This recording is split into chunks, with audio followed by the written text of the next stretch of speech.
हिंसा जो हुई है किस तरीके से ये हुई है और कैसा वहाँ का हाल है? देखिए, हाल तो अच्छा नहीं है। मैं ये कह दूं आपसे अच्छा हाल है। आप शांति व्यवस्था बन चुकी है, लेकिन प्रशासनिक बहुत बड़ी चूक है। लॉ एंड ऑर्डर का बहुत बड़ा फेलियर हुआ है। कोर्ट की तारीख भी थी 14 की, कोर्ट की तारीख तक रुक जाते। कोर्ट का आदेश सर्वमान्य, भाई कानून है इस देश में।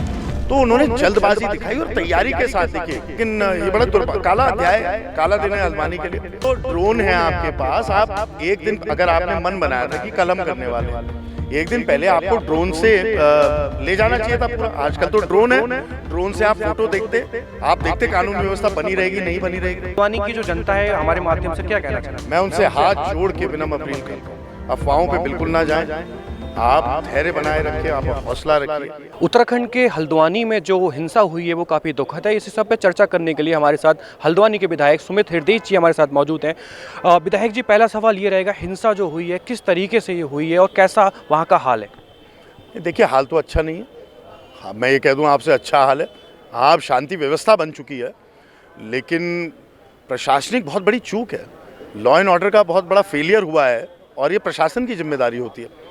आपका LIU महकमा, आपकी इंटेलिजेंस सब फेल हुए हैं, क्योंकि ये अगर आपको ध्वस्त करना ही करना आपने मन बना लिया था तो इसका एक SOP होता है, स्टैंडर्ड ऑपरेटिंग प्रोसीजर होता है कि आप वहाँ पे जो सीनियर लोग होते हैं उस क्षेत्र के, आप उनसे बात कर लीजिए। आप वहाँ के जो उनके धर्मगुरु हैं उनसे बात कर लीजिए, ताकि वो अपील करें उनसे, लोगों से, कि आप अमन चैन बना के रखिए, कोई दिक्कत नहीं है। अब आदेश आ गया, ये आ गया। कोर्ट की तारीख भी थी 14 की, कोर्ट की तारीख तक रुक जाते। कोर्ट का आदेश सर्वमान्य, भाई कानून है इस देश में। तो उन्होंने जल्दबाजी दिखाई और तैयारी के साथ, देखिए सबसे बड़ी बात है 300 पुलिसकर्मी जो वो ले गए, जिसमें महिला पुलिसकर्मी भी थी, नगर निगम के कर्मचारी 150 जो वो ले गए, उनकी जान भी तो जोखिम में उन्होंने डाली। पत्रकार बंधुओं की, वो तो ईश्वर का धन्यवाद है कि उनकी जान बच गई, लेकिन फिर भी फायरिंग में 7 लोग तो हताहत हुए हैं।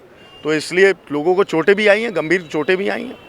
तो इसलिए स्थिति तो बहुत ही बुरी हुई है, लेकिन ये बड़ा काला अध्याय है, काला दिन है हल्द्वानी के लिए। और कभी भी आज़ादी के बाद से आज तक ऐसा नहीं हुआ, तो ये बड़े दुख का विषय है, मन में बहुत पीड़ा है।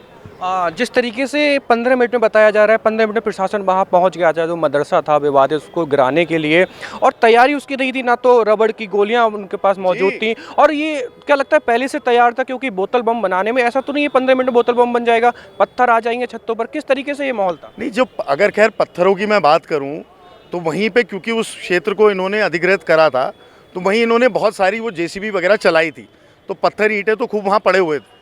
पत्थर की बात तो नहीं, बाकी जो चीज़ें अगर पहले से प्री प्लान थी तो इनकी LIU क्या कर रही थी? शासन भी पहुँच गया था। अरे तो ड्रोन है आपके पास, आप एक दिन अगर आपने मन बनाया था कि कल हम करने वाले हैं, एक दिन पहले आपको ड्रोन से ले जाना चाहिए था पूरा। आजकल तो ड्रोन है, ड्रोन से आप फोटो देखते, आप देखते कानून व्यवस्था बनी रहेगी नहीं बनी रहेगी।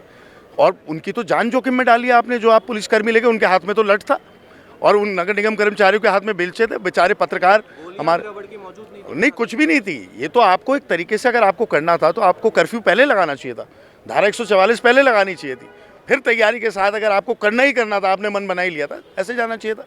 आपकी मुख्यमंत्री से भी उस दौरान बात होती रही? जी, उन्होंने, मेरी मुख्यमंत्री से जिस दिन हिंसा भड़की, मैंने तुरंत उनको फ़ोन मिलाया, 2 बारी मेरी उनसे बात हुई।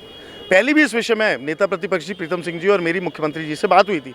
हमने उनसे यही कहा था कि साहब इन्हें कोर्ट जाने का समय दिलवा दीजिए, तो कोर्ट चले जाएँ, फिर जैसा कोर्ट का आदेश होगा वो सर्वमान्य है। अब नहीं तो उन्होंने उस समय सील करवा दिया था, फिर प्रशासन ने सील कर दिया था उसको। अब जब सील है तो सील था, लेकिन आपको ध्वस्त करना ही था। मैं फिर से कह रहा हूँ, आपने जो स्टैंडर्ड ऑपरेटिंग प्रोसीजर है, क्या उसका अनुपालन करा? प्रशासन पे बहुत बड़ा सवालिया निशान है। लेकिन फिर भी हिंसा में जितने भी लोग थे, हिंसात्मक कार्रवाई में, हम लोग अहिंसा में विश्वास करने वाले लोग हैं, हिंसा जिन लोगों ने करी, कानून के दायरे में उन्हें सख्त से सख्त सजा मिली। एक सवाल महत्वपूर्ण ये रहेगा, चुनाव करीब है, क्या लगता है किसी की साजिश थी इसमें? अब ये तो कमिश्नरी जांच पूरी निष्पक्ष हो तो सब दूध का दूध पानी का पानी हो जाएगा, पता लग जाएगा। एक आखिरी सवाल रहेगा, गणेश जोशी का एक बयान आया है, उनका कहना यह है कि इसमें कांग्रेस का हाथ है। कांग्रेस का हाथ कैसे? कांग्रेस का हाथ, गणेश जोशी जी भी इतने अनुभवी व्यक्ति हैं और वो सारी चीज़ जाते हैं। हम भगवान का नाम लेके राजनीति नहीं करते, धर्म की राजनीति नहीं करते, हम धर्मनिरपेक्षता की राजनीति करते, हम सेक्युलरिज्म की राजनीति करते हैं। हमारे लिए सारे धर्म एक समान हम मानते हैं, उनका सम्मान करते हैं।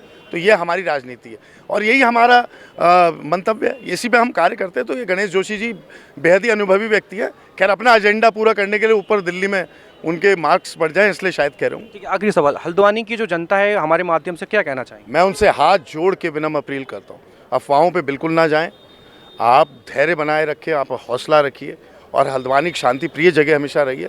सारे समुदाय, जाति, धर्म के लोग वहाँ शांति से हमेशा रहें।